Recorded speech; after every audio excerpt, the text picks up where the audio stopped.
एक बार की बात है। एक गांव में एक लड़का रहता था। वो लड़का पढ़ाई में बहुत होशियार था, लेकिन उसकी पढ़ाई नहीं हो पाती थी क्योंकि वो लड़का अपना घर भी चलाया करता था।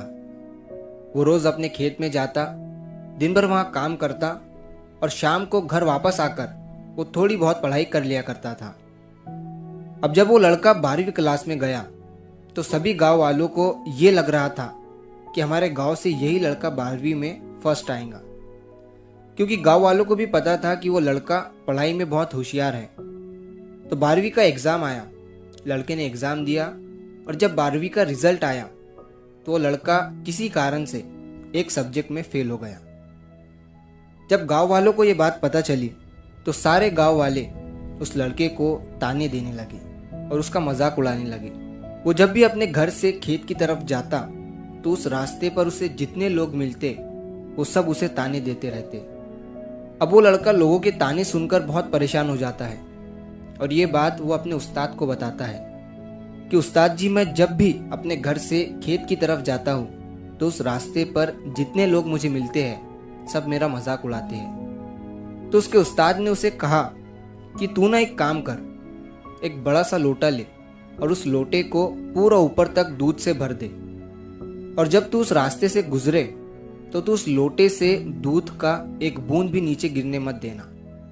लड़के ने एक दिन वैसा ही किया।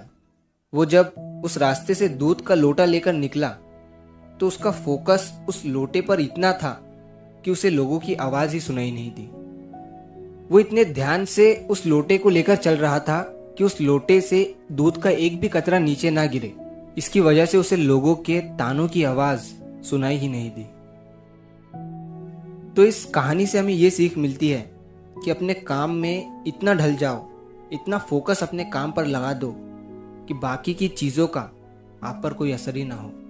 लोगों की आवाज़ें, लोगों के ताने आपको सुनाई ही ना दे। जैसे कैमरा होता है जो सिर्फ अपने सब्जेक्ट पर फोकस करता है, बाकी सारी चीज़ों को वो ब्लर कर देता है। तो बस आपको भी उसी तरह अपने काम पर, अपने टारगेट पर फोकस करना है, बाकी चीजें तो अपने आप ही ब्लर हो जाएंगी।